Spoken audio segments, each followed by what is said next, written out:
Assalamualaikum warahmatullahi wabarakatuh. Halo wargi Bandung, kembali lagi di Bandung International Podcast. Pada podcast episode kali ini akan langsung ditemani oleh saya, Bella Bivanka Bonita. Nah, ngomong-ngomong, kemarin tepatnya di hari Rabu tanggal 21 April, kita sudah memperingati Hari Kartini.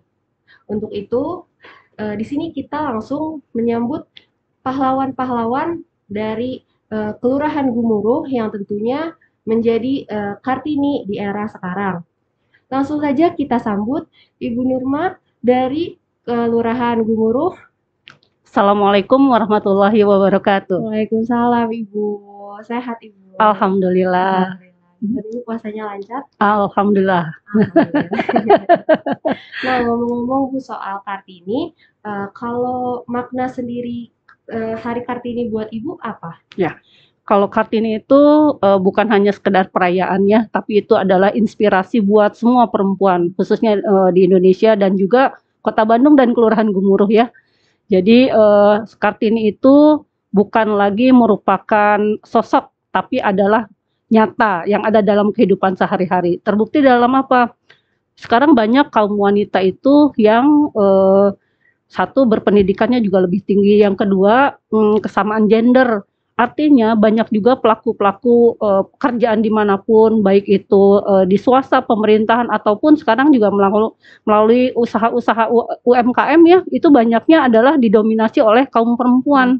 Ya, karena perempuan itu mungkin lebih banyak untuk waktu ya, gitu, selain kita melakukan pekerjaan rumah tangga gitu, tapi ketika ada kesempatan kita bisa melakukan dengan cara berjualan online ya, atau kita komunikasi. Dari sekedar komunikasi itu kita akhirnya memberikan manfaat buat keluarga, manfaat buat masyarakat gitu, seperti itu. Setuju banget. Jadi Kartini itu sangat bermakna untuk perempuan tersendiri. Lalu sekarang kita kenalan lebih dalam bersama Ibu Nurma. Ibu Nurma, Ibu sudah berapa lama menjadi lurah di Kelurahan Gumuruh? Ya, kalau untuk menjadi lurah di Gumuruh, kebetulan itu sudah hampir 5 tahun ya. Jadi tepatnya tanggal 1 Oktober tahun 2016, saya dipercaya oleh Bapak Wali Kota menjadi lurah Gumuruh sampai dengan saat ini. Ya. Ibu Nurma ini mencerminkan sosok Kartini di masa sekarang.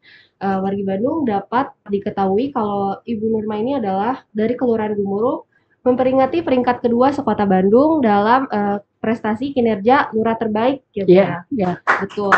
Alhamdulillah. Boleh diceritakan Bu, barangkali apa sih prestasi-prestasi tersebut sehingga membuat kalau Kelurahan Gumuruh itu mendapatkan kinerja terbaik? Iya, alhamdulillah ya. Jadi sebenarnya waktu tahun 2016 pertama kali saya menjadi lurah Gumuruh itu, kami di Kelurahan Gumuruh itu menempati posisi 75. Karena dari 151 kelurahan di Kota Bandung itu hampir setiap tahunnya ya, kami itu selalu evaluasi kinerja.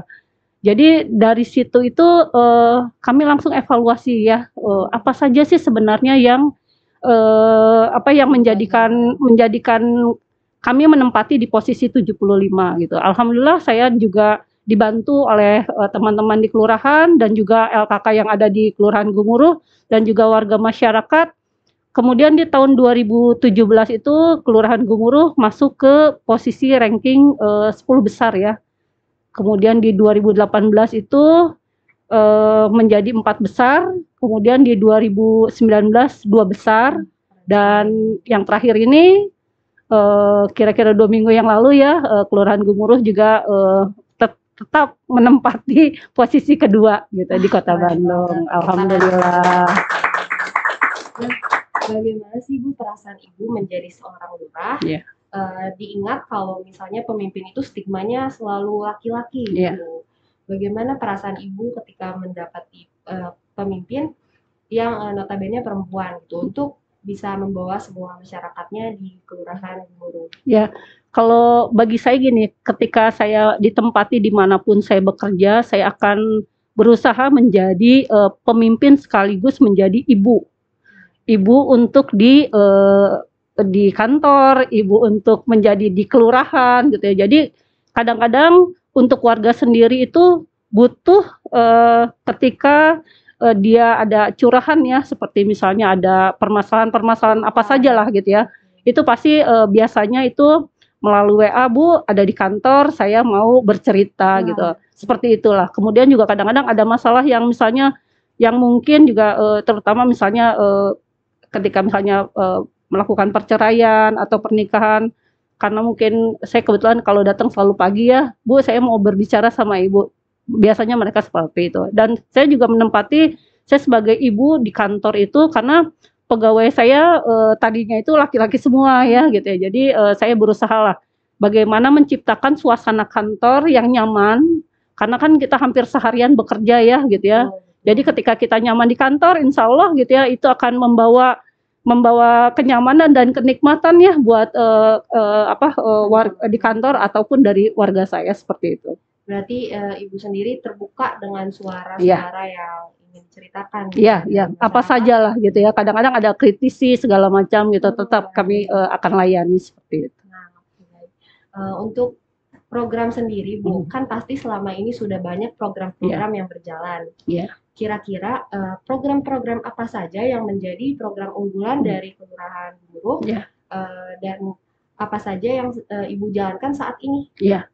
Kalau untuk program kami sendiri tetap mengikuti dari alur dari pemerintah Kota Bandung ya. Jadi kami sesuaikan gitu. Jadi kan apalagi kami juga harus menyesuaikan dengan program-program yang ada di Kota Bandung itu, seperti PIPPK yang ada di RW. Kemudian juga kami harus melakukan inovasi.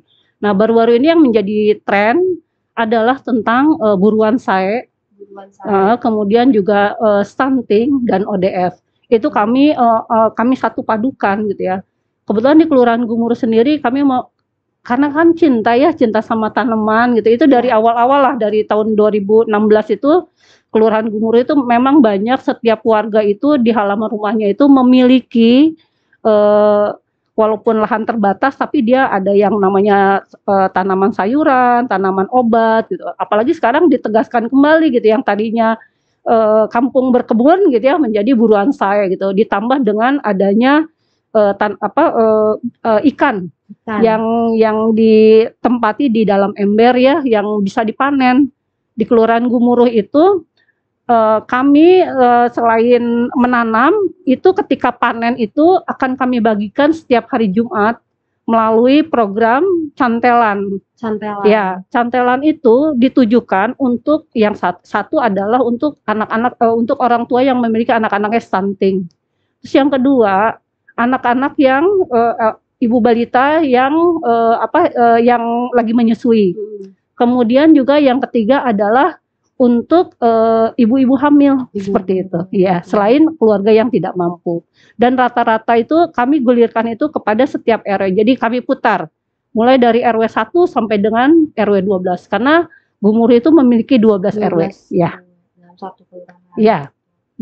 Nah, wargi Bandung, kalau kita perhatikan program-program yang tadi disebutkan itu sangat banyak, tapi ada beberapa program yang menjadi perhatian kita, salah satunya program literasi. Ya. Nah, bagaimana Bu kabarnya ada program literasi di Kelurahan Gemuruh? Bisa dijelaskan barangkali, Bu? Ya, di Kelurahan Gemuruh itu kami sebenarnya memiliki sudut baca. Sudut baca itu yang ditujukan kepada anak-anak yang datang atau orang tuanya yang datang sambil menunggu itu untuk baca. Tapi kami juga memiliki program sendiri. Kebetulan di Kelurahan Gemuruh itu ada setiap hari Rabu dan hari Jumat. Kami itu melakukan sholat duha. Sholat duha ya, bersama. Sholat duha bersama. Setelah sholat duha, kami biasanya akan karyawan juga petugas-petugas kami, karena di kantor kami kan ada petugas gober dengan petugas linmas, itu kurang lebih sebanyak 30 orang ya. Itu akan melakukan baca bersama. Jadi pengetahuannya kadang-kadang kan teman-teman itu juga kan mereka hanya melakukan pekerjaan saja gitu, setelah sampai kembali ke rumah boro-boro mau baca ya gitu, atau mau gimana tapi ya mudah-mudahan dengan baca itu mereka terbukalah pengetahuan mereka, jendela dunia itu serasa dekat gitu ya, seperti itu ya, seperti itu. Kalau ketika belum pandemi kami memang selalu ketika posyandu itu kami akan membawa buku bacaan. Buku bacaan. Ya, tapi karena sejak pandemi ini kami tidak melakukan lagi ya, tidak ada penimbangan balita yang dibuka khusus. Kami hanya ada pokbang saja yang hanya 5 balita kemudian ditimbang itu tidak ada tempat khusus lah, karena untuk mencegah pandemi ini jadi akhirnya menjadi banyak gitu seperti itu. Baik, untuk warga atau rekan kantor tersendiri mengenai program tersebut, pendapatnya bagaimana kira-kira? Sangat diapresiasi ya gitu ya, karena gini, kami juga setiap ketika kami mengadakan setiap hari Rabu dan Jumat, dan ditambah kalau hari Jumat itu kami selalu mengadakan cantelan, kemudian juga Jumat Barokah ya. Jadi kami berbagi, ternyata yang kami ada sedikit rezeki dari teman-teman kantor gitu. Akhirnya jadi teman-teman yang lain khususnya warga yang mau menyumbang itu, Bu, saya ada sedikit rezeki ikut mau berbagi gitu. Seperti itu ya. Jadi kan alhamdulillah sekali. Ya. Berarti dari masyarakatnya sendiri sudah antusias mengenai program-program yang Ibu berikan. Lalu wargi Bandung, ada lagi beberapa program. Yang kedua ini program yang namanya Go Green atau ada kampung berkebun ya Bu disebutnya. Nah, kalau boleh tahu itu bagaimana sih Bu ceritanya? Jadi kampung berkebun kalau di Kelurahan Gumuro yang sekarang menjadi buruan saya ya gitu ya. Ya, itu kami ada di sepanjang bantaran sungai, letaknya di RW 06, kemudian juga ada di RW 011. Jadi kalau di bantaran itu kan ada tembok ya, tembok pembatas gitu ya. Nah, itulah dimanfaatkan pot-pot, tidak hanya sekedar hanya tembok saja, tapi ada pot-pot yang isinya ada seperti seledri, kemudian daun bawang, ada kangkung ya gitu seperti itu. Nah, kalau sekarang itu harus ditambah lagi bagi warga masyarakat yang suka dengan ikan gitu ya. Itu biasanya juga kami akan mengapresiasi, dan ada sekarang dalam PIPPK itu mereka setiap RW itu mendapatkan bibit tanaman bibit lele, ikan lele gitu. Wah, antusias sekali masyarakat Ibu.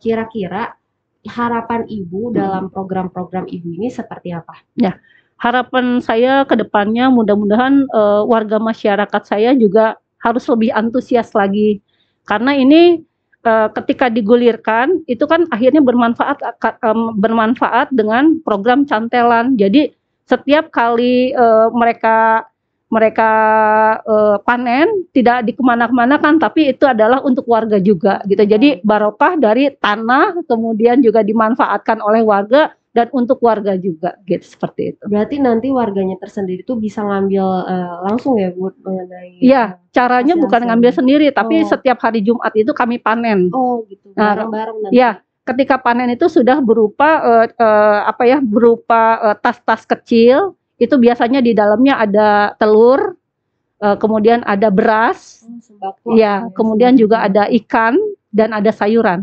seperti itu. Mengenai program itu rutin. Baru tadi kami juga menyelenggarakannya. Hari Jumat. Keren sekali. Pasti warganya senang sekali mengenai program-program yang tentunya manfaat sekali bagi warganya. Nah, ada lagi nih yang paling menarik dari program Kelurahan Gumuro ini. Adanya konsep wisata kantor. Betul Bu? Boleh dijelasin nggak Bu kira-kira apa itu konsep wisata kantor? Apakah kita jalan-jalan ke kantor atau bagaimana? Jadi kami itu bikin kantor supaya kantor itu tidak menjadi kantor yang menyeramkan lah ya. Artinya kalau ke kelurahan itu kan kalau ada kebutuhan saja ya. Kalau tidak ada kebutuhan warga jarang gitu ya. Kami tidak seperti itu. Kami upayakan satu adalah memang kami merubah hampir setiap 1 tahun sekali ya, kami rubah penampilan walaupun dengan memanfaatkan barang-barang yang ada sebenarnya gitu ya. Kami menempati wayang-wayang yang ada di sepanjang Jalan Soekarno-Hatta itu kan banyak yang jualan wayang ya gitu, dan itu diisi oleh anak karang taruna. Itu wayang-wayangnya itu kami simpan di Kelurahan Gumuro, satu untuk pengetahuan bagi anak-anak yang datang ke kantor Kelurahan Gumuro. Wah iya gitu ya. Jadi itu adalah merupakan konsep wisata kan, karena anak sekarang mungkin jarang ya yang namanya tahu wayang itu seperti apa gitu, mukanya Sri Kandi itu seperti apa sih, atau Bima itu seperti apa sih gitu. Dan alhamdulillah di kantor Kelurahan Gumuro ada minimal seperti itu pengenalannya. Terus yang kemudian yang kedua, kami juga memiliki tanaman-tanaman ya kami dapatkan. Kalau khususnya untuk tanaman bunga itu adalah dari para pasangan pengantin yang akan melakukan pernikahan. Kami mintakan dengan keikhlasan mereka ya untuk menyumbangkan tanaman kepada kami sehingga kami dapat bisa menata kantor kami dan juga warga sekitar melalui tanaman-tanaman hias itu. Nah, terus yang ketiga adalah ketika ibu-ibunya atau bapak-bapaknya melakukan pelayanan, selain ada sudut baca, kami juga ada yang namanya kolam ikan ya, yang diisinya oleh berbagai jenis ikan lah gitu ya. Yang pertama juga kalau kami sekarang menempatinya terpisah antara ikan lele dengan ikan hias lainnya ya gitu, karena yang ikan lele memang untuk konsumsi setiap hari Jumat gitu ya.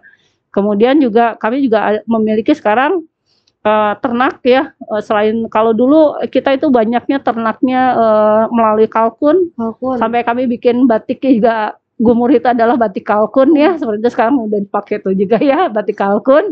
Nah, yang kedua kami juga memiliki ayam sekarang, karena kan ayam telurnya bisa dimanfaatkan ya untuk menambah yang santelan tadi ya telur. Kemudian juga kami ada bebek sekarang ya. Jadi tanaman itu memang, dan hampir setiap sore akhirnya anak-anak ya itu satu mungkin ya senang lihat kalkun, karena kan kalkun kalau dibunyikan langsung bunyinya juga kan. Nah, itu juga merupakan keasikan sendiri ya bagi anak-anak seperti itu.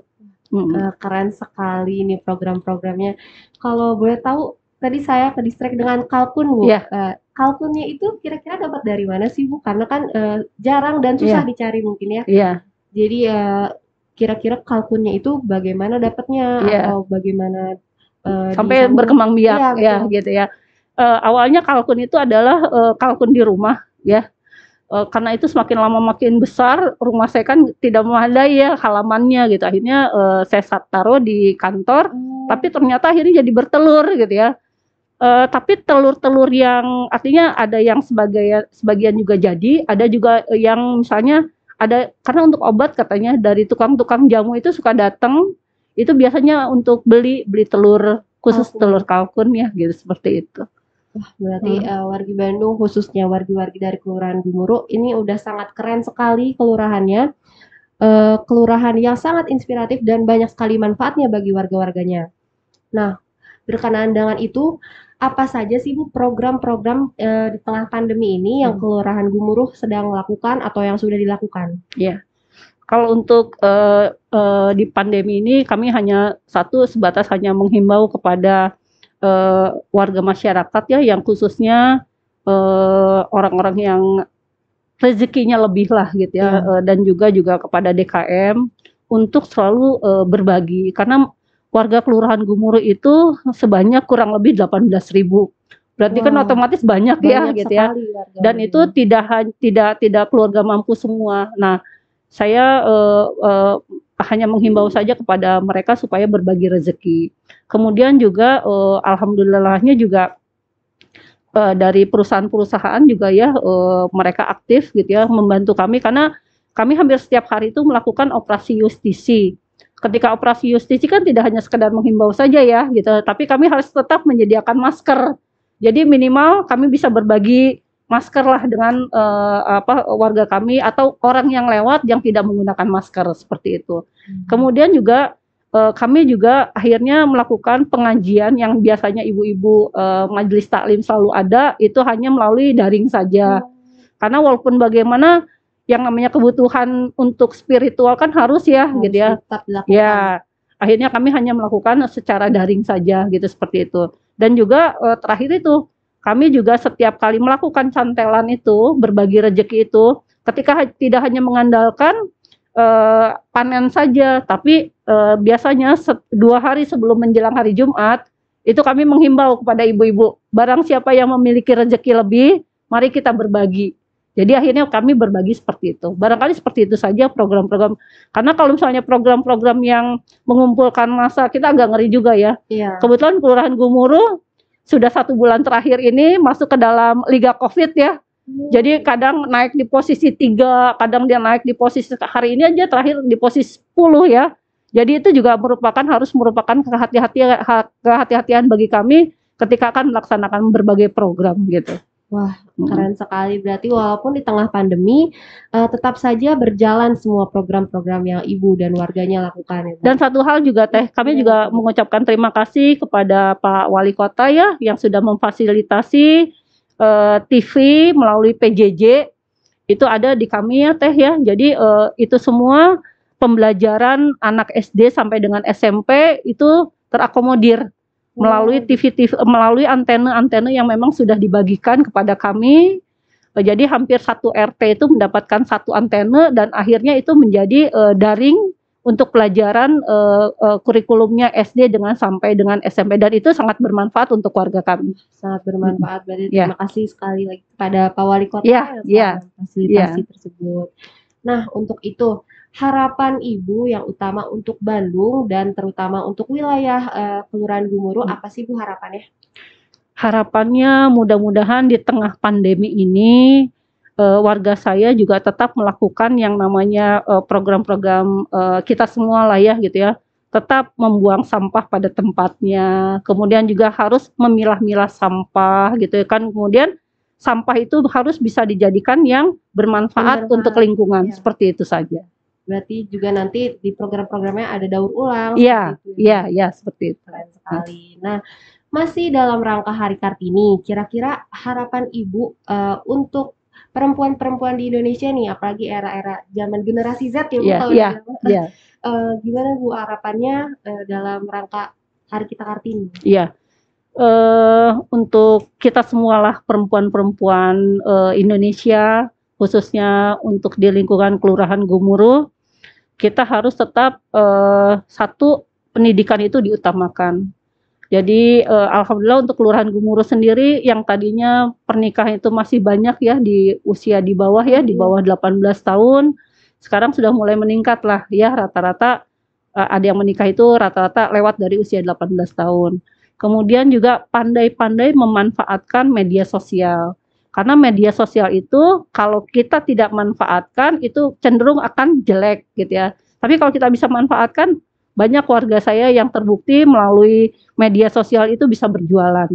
Dan akhirnya menjadi wirausaha, bukan lagi sekedar pelaku UMKM tapi menempatkannya sebagai wirausaha gitu. Jadi bisa tersebar kemana-mana, bisa ke seluruh Indonesia gitu, melakukan jualan itu seperti itu. Dan juga kedepannya juga mudah-mudahan kita semua selalu dilindungilah wanita-wanita Indonesia ini dalam berkiprah di masyarakat seperti itu. Amin, amin. Wah, keren sekali. Tadi itu adalah pengalaman saya yang duduk di sini bersama Ibu, itu saya mendengarnya luar biasa sekali. Karena banyak program-program yang warganya sendiri antusias dalam mengerjakannya. Maka dari itu saya ucapkan terima kasih yang sebesar-besarnya kepada Ibu Nurma telah hadir dan menyempatkan diri kepada podcast kali ini. Dan harapannya semoga puasanya Ibu berjalan lebih lancar dari awal hingga akhir Ramadan nanti lebarannya. Dan buat wargi Bandung, jangan lupa untuk pantengin YouTube kita di Bandung Go ID dan follow Instagram juga di bandung.go.id. Sampai jumpa di podcast selanjutnya. Sampurasun.